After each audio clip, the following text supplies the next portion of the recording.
Am I the idiot for no longer accepting calls from the previous owner of my house? My BF and I bought our first home from an elderly couple in January of 2022. Initially, I kept in contact with one of them, let's call her Barb, in the event that we might receive some of their mail or something. Contact was very occasional and was always something along the lines of asking if I received a package of hers, or that she wanted to mail us a key that she found that went to the lock on our shed. Months after we moved in, around early October, we received some dining chairs in a box addressed to Barb. A day or two later, a repeat of the exact same shipment arrived. I attempted to contact Barb, but my calls would not go through. A few weeks later, I came home from work and my BF, who frequently gets home before me, told me that he was starting to feel guilty about the situation and asked me to follow him to our garage. Apparently, packages containing furniture and decor had been coming regularly for weeks, and we now had a garage full of boxes that were not addressed to us. My boyfriend had been storing the boxes and assuming the shipments would stop, but they continued. We doubled down and tried harder to contact Barb with the help of other neighbors. We finally got in touch with her and she explained that she had lost her phone and that was why I was unable to contact her for some time. I explained the situation to her, and she gave me permission to open some of the items so I could describe them to her. She then told me that she had not ordered any of the items. It turns out that prior to moving, Barb had a friend of hers help her order furniture for her new home as she can't see well and was having trouble navigating the furniture website. This friend used her own computer to order Barb's things as a favor. I immediately became concerned that Barb was being robbed, and I urged her to contact her bank first, and then her friend second. Barb let me know days later that the charges were not fraudulent. It was a simple case of forgetting to change the shipping address, and the friend wanted to set up a time to come pick up her furniture from me. I explained that myself and my BF work a lot, and I wanted to set up a time when I wouldn't be home alone. I don't know this person, and I couldn't lift half of the furniture by myself to move it anyway. I began receiving calls from Barb and her friend day and night asking me to find the time to let them collect the items. After a few weeks, my BF and I finally had a weekend off together. I messaged both Barb and her friend with a day and time and received no reply from either person. By the first of the year, still nothing. I began receiving calls again at the end of January, after we had already gotten rid of most of the items since we had not heard back. I have not been answering the calls. It has been over a year that we have lived here, and several months since we received the furniture. Am I the idiot here? Edit. I was not home when any of the items were delivered. I work long hours. I waited 3 months prior to getting rid of the stuff with no contact from Barb or her non-elderly friend. I did not have an address for either individual. The much younger friend is the actual owner and order of the items, not the elderly woman. She failed to change the shipping address after ordering items of her own months after she helped Barb order furniture. The elderly woman was not out any money because of this, but her friend is, and I understand that makes me an idiot. Additionally, I did not sell any of the items. I gave some away and threw away others. Last, Barb is the one who has called me twice this month. I have not heard anything from the friend who is the actual owner of the items. Not the idiot. You've been more than understanding and tried to get them their packages, but over a year later this isn't your problem. Laws differ by location, but they typically require that you make a reasonable effort to get the package to the correct recipient. You've satisfied that. Everyone sucks here. You became an idiot when you got rid of all the stuff. There were other solutions here, including, as others have said, leaving it all outside on a planned day for them to come and get, scheduling it when just BF is home, allowing them to pay for return shipping, and many other things. Giving it all away was not a smart way to handle this. Definitely a legal liability concern now. Now, for the next story. Am I the idiot for asking my husband to return a gift? In December, my husband asked what I wanted for Christmas, and I told him the UGG Ultra Minis.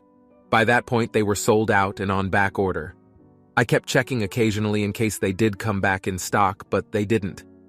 Fast forward to the week after Christmas. I found a near-identical pair of boots from LL Bean and ran it by my husband first since one. We just got done with Christmas and it's not exactly a small gift, and two, in case he did order a pair and was waiting for them to get in. He encouraged me to get them, so I did. I have been very happy with them and put the UGG version out of my mind. For the last couple of weeks he has been saying he got me a great gift for Valentine's Day that I will love and hyping it up. This morning I went to the kitchen to find flowers, candy, a card, and the UGG boots. I told him thank you, but I was confused because I had the other pair that he told me to order. He acknowledged that he did, but thought I could use a second pair anyways, saying he thought the stitching was different.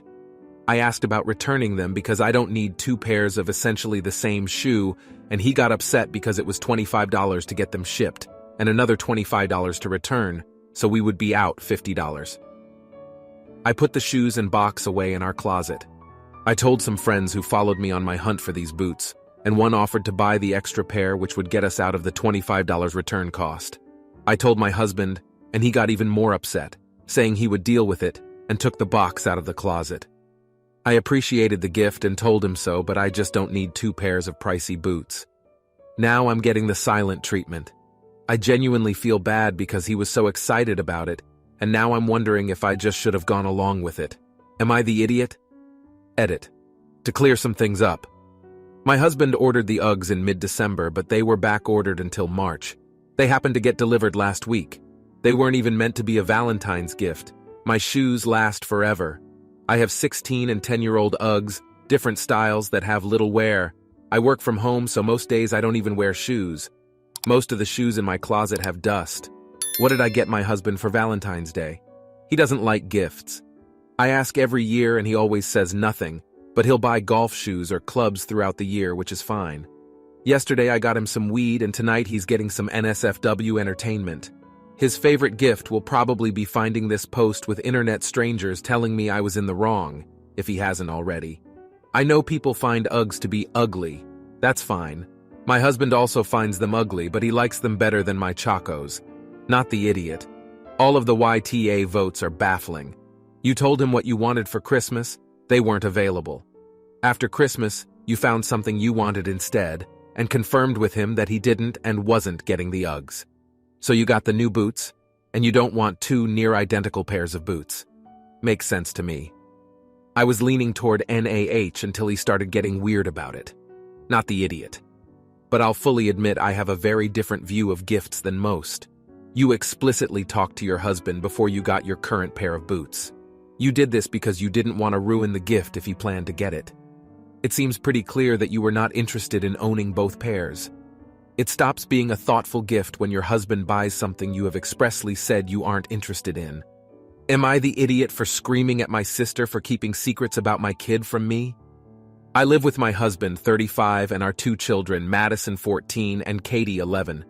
My sister Amanda, 29, also lives with us. We have an agreement. She doesn't have to pay rent, but help with groceries and watch the girls when needed or get them to or from school.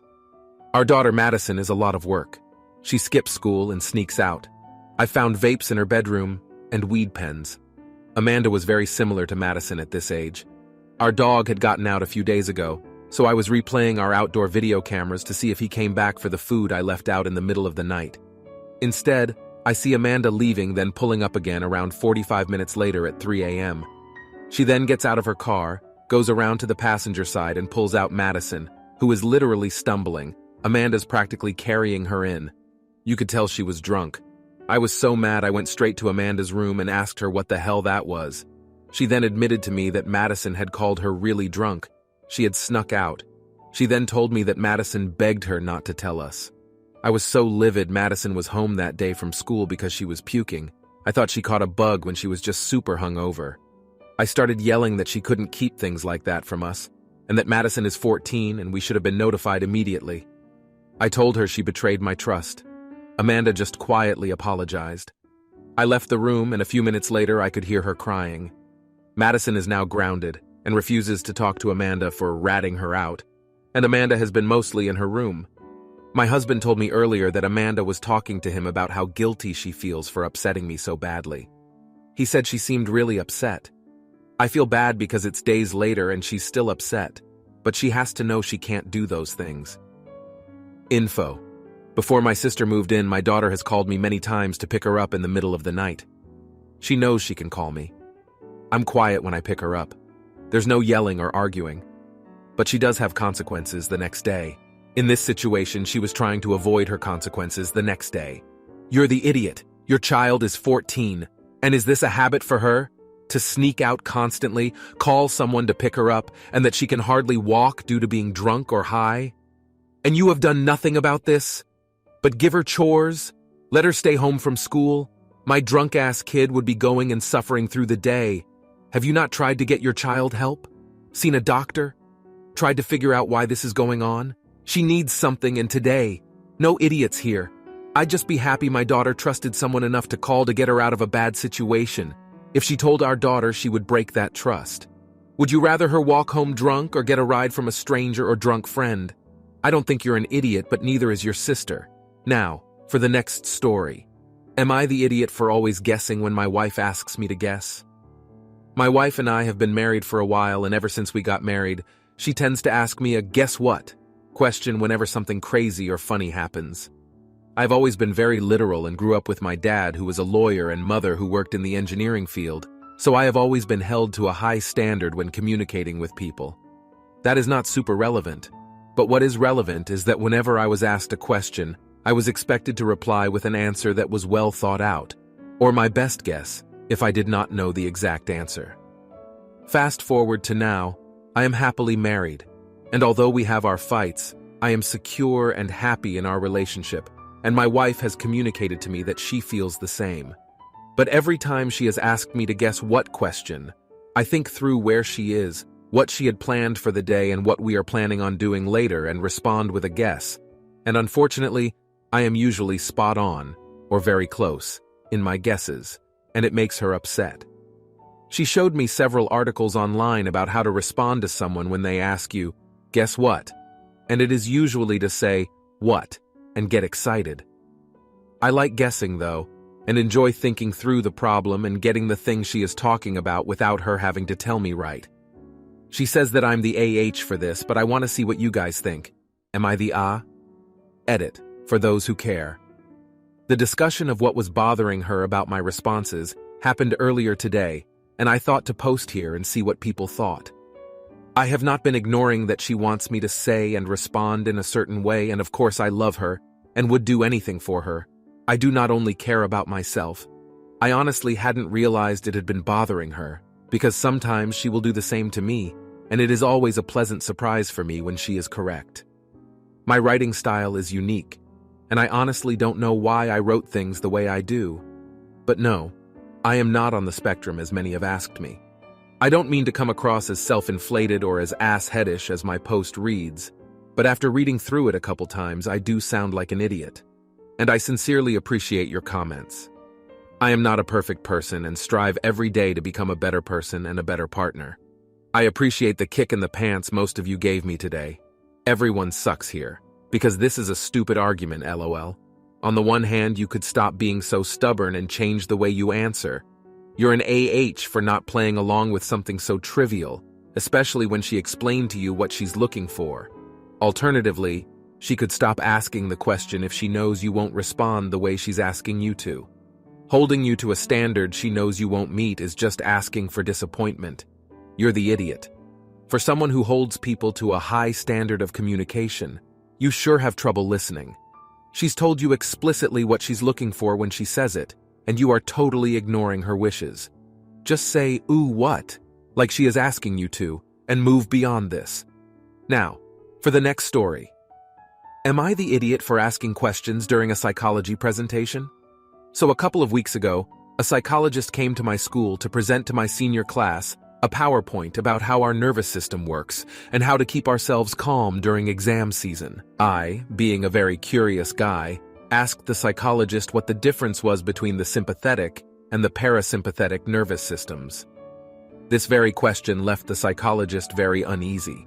She could not give a clear answer and was left uncomfortable for the rest of the presentation. When it finally ended, the teacher who was with us was fuming at me since apparently that was not appropriate, and I needed to learn when and where to ask questions to not leave people in an awkward situation. Needless to say, I was furious. So a person comes to a bunch of 17-year-olds to deliver a lecture on something, and they aren't ready to answer a single question about what they have been talking about 5 minutes before? Besides, No one else was giving two craps about the presentation. I was the only one who cared enough to ask questions. Had I not interrogated the psychologist, she would have had a hard time regardless, as it would be noticeable that no one was caring. My class is divided on this, my teachers are against me, and my parents are divided too, with my father being on my side and my mother against me. So am I the idiot? All feedback is appreciated. You're the idiot. Don't disrupt someone multiple times in a presentation. That's just rude, and of course would make the presenter uncomfortable. Not everybody is a well-versed speaker, and being bothered with questions in their speech might make them lose the flow. You could have waited until the end of the presentation. That's the normal thing to do, and there is normally a time set aside for questions. You can't tell me you didn't notice how disruptive you were? Or was that the goal?